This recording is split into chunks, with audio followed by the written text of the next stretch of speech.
வணக்கம் நண்பர்களே, நான் சிவகாளீஸ்வரன் பேசுகிறேன். வாஸ்து சாஸ்திர ரகசியங்கள் அப்படிங்கிற ஒரு பயிற்சி வகுப்பு அப்படிங்கிறத வர்ற 22ஆம் தேதி நடத்த இருக்கிறேன்.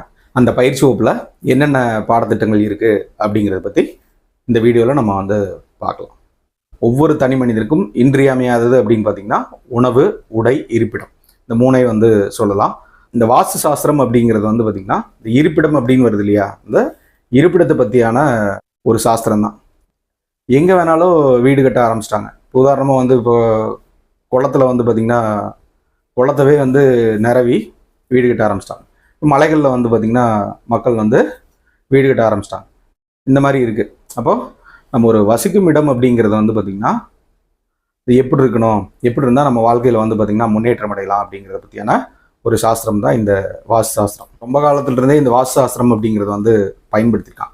வெவ்வேறு வகையாக அவங்க பயன்படுத்திட்டு இருக்காங்க. அதோடைய வரலாறு என்ன, அது எந்தெந்த மாதிரி இருக்குது. பொதுவாக இந்த வாஸ்து சாஸ்திரம் அப்படிங்கிற அமைப்பில் எப்படி இது ஆரம்பத்தில் உருவாக்குனாங்க அப்படின்னு பார்த்திங்கன்னா, பூமியுடைய சுழற்சி அடிப்படையாக வச்சு தான் இந்த வாஸ்து சாஸ்திரம் அப்படிங்கிறத உருவாக்கியிருக்காங்க. இந்த பூமி பார்த்திங்கன்னா 23 டிகிரி சாய்வாக இருக்குது. தென்மேற்கிலிருந்து வடகிழக்கு நோக்கி சுற்றக்கூடிய ஒரு அமைப்பில் பூமி சுழன்றுருக்கு. அந்த அமைப்பில் அதே மாதிரி நம்ம வசிப்பிடத்தையும் நம்ம அமைச்சிட்டோம் அப்படின்னா நம்மளுக்கு எந்த விதமான துன்பங்களும் வராது அப்படிங்கிறதாக உருவாக்கப்பட்டது தான் இந்த வாஸ்து சாஸ்திரம். என்விரான்மெண்டல் வாஸ்து, அதாவது சூழ்நிலை வாஸ்து என்றால் என்ன அப்படின்னு சொல்லி பார்க்குறோம். இப்போ நம்ம ஒரு இடம் நம்ம வாங்க போகிறோம், அல்லது நம்ம ஏற்கனவே பார்த்திங்கன்னா வச்சுருக்கோம். அந்த இடத்த அந்த சுற்றுப்புறத்தில் உள்ள இந்த இடத்தை சுற்றி உள்ள சூழ்நிலைகள் எந்த மாதிரி பாதிக்குது. நம்ம ஒரு இடத்த வாங்க போகிறோம், அதுக்குண்டான சூழ்நிலைகள் இருக்குது, அதை சுற்றி ஒரு சூழ்நிலைகள் அப்படிங்கிறது இருக்கும் இல்லையா. அந்த சூழ்நிலைகள் அப்படிங்கிறது எப்படி அந்த இடத்த நன்மை கொடுக்குதா அல்லது தீமையை கொடுக்குதா அப்படின்னு பார்க்குறக்காக இந்த சூழ்நிலை வாஸ்து அப்படிங்கிறத நம்ம கம்பல்சரியாக பார்க்கணும். அதுக்கப்புறம் ஸ்தல வாஸ்து, நம்ம ஒரு இடம் வச்சுருக்கோம், அந்த இடத்துடைய அமைப்பு எப்படி இருக்குது, சதுரமாக இருக்கா, செவ்வகமாக இருக்கா, அந்த மாதிரி இருக்கு இல்லையா. அந்த மாதிரி இந்த இடத்த வச்சு பார்க்கக்கூடிய ஒரு அமைப்பு அப்படிங்கிறது இந்த ஸ்தல வாஸ்து அப்படிங்கிற தலைப்புகள் வரும். ரொம்ப விவரமாக வகுப்பு இருக்க போகுது, எல்லாரும் புரிஞ்சு கொள்கிற மாதிரி தான் இருக்கும். கிரக வாஸ்து அப்படின்னு சொல்லி இருக்குது. இந்த கிரக வாஸ்து அப்படின்னா, நம்ம ஒரு நிலம் வாங்கிட்டோம், இந்த நிலத்தில் என்னென்ன வகையாக நம்ம வீடு கட்ட ஆரம்பிக்கிறோம், அந்த வீட்டினுடைய அறைகள் என்னென்ன மாதிரி இருக்கணும் அப்படிங்கிறத பற்றியான சொல்லக்கூடிய முறை தான் இந்த கிரக வாஸ்து அப்படின்னு சொல்லி தெரிஞ்சுக்கலாம். 8 திசையுடைய விவரங்கள் என்ன, அதோட அதிபதிகள் என்ன, 8 திசைகளை ஆளும் நவகிரகங்கள் என்ன, 8 திசைக்கும் உரிய ராசிகள் என்ன, அப்புறம் பஞ்சபூதங்கள் எப்படி இந்த வாஸ்து சாஸ்திரத்தை ஆளுமை பண்ணுது அப்படிங்கிறதையும் பார்ப்போம். மனைகளுடைய வடிவங்கள், ஒவ்வொரு மனையுடைய வடிவங்கள் எந்தெந்த மாதிரி இருந்தால் என்னென்ன பலன், நம்மகிட்ட இது வரைக்கும் மனை இருக்குது, அதை நம்ம எப்படி சரி பண்ணலாம், அதுக்கப்புறம் ஒரு புதுசாக மனை வாங்கணும் அப்படின்னா அதுக்கு என்னென்ன வகையாக நம்ம ஃபாலோ பண்ணலாம். அப்படி ஒவ்வொரு திசைகள்லையும் மேடு இருக்கலாம், பள்ளம் இருக்கலாம்.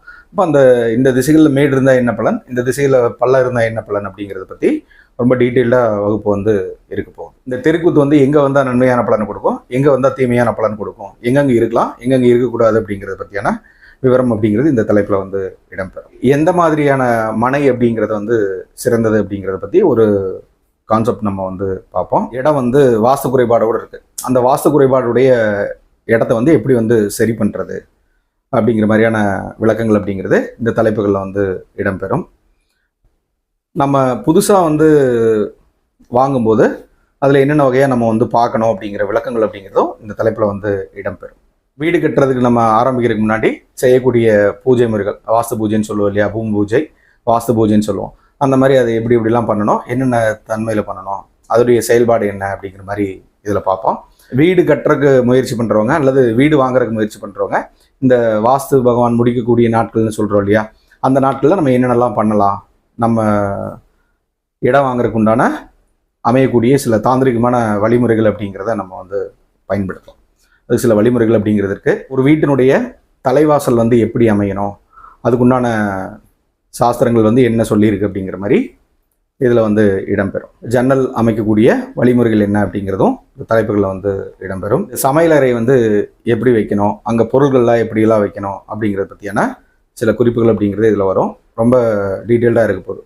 இப்போது பெரும்பாலான வீடுகளில் போய் பார்த்தீங்க அப்படின்னா அடுப்பு பக்கத்துலேயே, சமையலறையில் அடுப்பு பக்கம் இருக்கு இல்லையா, அடுப்பு பக்கத்துலேயே வாஷ் பேஷன் பார்த்திங்கன்னா வச்சுருப்போம்.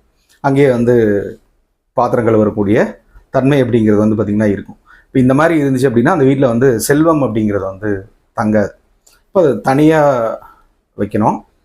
அப்போ அந்த மாதிரி அதை எப்படி எப்படியெல்லாம் வைக்கலாம் அப்படிங்கிற மாதிரி சில விஷயங்கள் அப்படிங்கிறது வந்து இதில் வந்து இடம்பெறும். வரவேற்பலையில் பொருட்கள் வந்து எந்தெந்த மாதிரி வைக்கணும், படுக்கையருடைய அமைப்பு எப்படி இருக்கணும் அப்படிங்கிறத பற்றியான விளக்கங்கள், குளியலறையுடைய அமைப்பு, குளியலறை வந்து எங்கெங்கெல்லாம் அமைக்கலாம், இப்போ சப்போஸ் வந்து ஒரு மாற்றி அமைச்சிருந்தாங்க அப்படின்னா அங்கே வந்து என்ன பண்ணலாம் அப்படிங்கிற மாதிரியான விளக்கங்கள் அப்படிங்கிறது இதில் வந்து முழுமையாக இடம்பெறும். பூஜை அறை வந்து எப்படி அமைக்கணும், அதுக்குண்டான முறைகள்லாம் என்ன, பூஜை அறைகள் அமைக்க சிறந்த இடம் அப்படிங்கிறது என்ன அப்படிங்கிறதையும் நம்ம வந்து பார்ப்போம். மாடிப்படிகள் எப்படி அமைக்கிறோம், அதுக்குண்டான வழிமுறைகள் என்ன, வாஸ்து சாஸ்திரத்தில் எந்த மாதிரி வந்து சொல்லப்பட்டிருக்கு அப்படிங்கிற மாதிரி விளக்கங்கள் அப்படிங்கிறது இந்த வகுப்பில் வந்து தரப்படும். காம்பவுண்ட் சுவர் வந்து அமைக்கிறது எப்படி, ஒரு வீட்டோட நுழைவாயில் வந்து எங்கே வைக்கணும், அந்த மாதிரி பல விளக்கங்கள் அப்படிங்கிறது வந்து இடம்பெறும். பொதுவாக இப்போ பார்த்தீங்கன்னா நிறைய பேர்த்தோட வீட்டில் காம்பவுண்ட் சுவர் வந்து வீட்டோட வந்து ஒட்டி வச்சிடலாம். வீட்டுக்கும் அப்படியே காம்பவுண்ட் சுவரோட செலவு மிச்சம் அப்படின்னு சொல்லி வீட்டில் ஒட்டி வச்சிடறாங்க. அதன் மூலியமாக பல வகையான பிரச்சனைகள் அப்படிங்கிறத வந்து சந்திக்கிறான். அப்போ அதுக்கெல்லாம் என்ன பண்ணலாம் அப்படிங்கிற மாதிரி பல விளக்கங்கள் அப்படிங்கிறது வந்து பார்த்திங்கன்னா இடம்பெறும். நம்ம வீடு கட்ட ஆரம்பிச்சிட்டோம். ஒவ்வொரு நிலைகள்லையும் சில வகையான பூஜை முறைகள் அப்படிங்கிறது வந்து பார்த்திங்கன்னா இருக்குது. ஒன்று இந்த தலைவாசல் வைக்கும்போது சில பூஜை முறைகள் பண்ணுவோம். அதுக்கப்புறம் தளம் போடும்போது ஒரு சில இதெல்லாம் பண்ணுவோம். அதுக்கப்புறம் இன்னும் ஒரு சில வகையான பூஜைகள் அப்படிங்கிறதுலாம் இருக்குது. இந்த முகட்டு பூஜைகள் இருக்குது. அதுக்கப்புறம் கிரகப்பிரவேசம் பண்ணும்போது தச்சு கழிக்கிறது, அதுக்கு அந்த மாதிரி பல வகையான சடங்குகள் அப்படிங்கிறது வந்து பார்த்திங்கன்னா நம்ம பண்ணுவோம். பூஜை முறைகளோடு இணைந்த சடங்குகள் அப்படிங்கிறத நம்ம வந்து பண்ணுவோம். அது பண்ணக்கூடிய முழுமையான முறைகள்லாம் என்ன, எப்படி ஆரம்ப காலத்தில் எப்படி ஃபாலோ பண்ணாங்க, இப்போ நடைமுறையில் எப்படி வந்து ஃபாலோ பண்ணிட்டு இருக்காங்க அப்படிங்கிற விளக்கங்கள் அப்படிங்கிறது முழுமையாக அவங்களுக்கு வந்து வகுப்பில் கொடுக்கப்படும். தாந்திரிக பரிகாரங்கள் ரொம்ப ரொம்ப ஒரு முக்கியமான ஒரு சப்ஜெக்டு.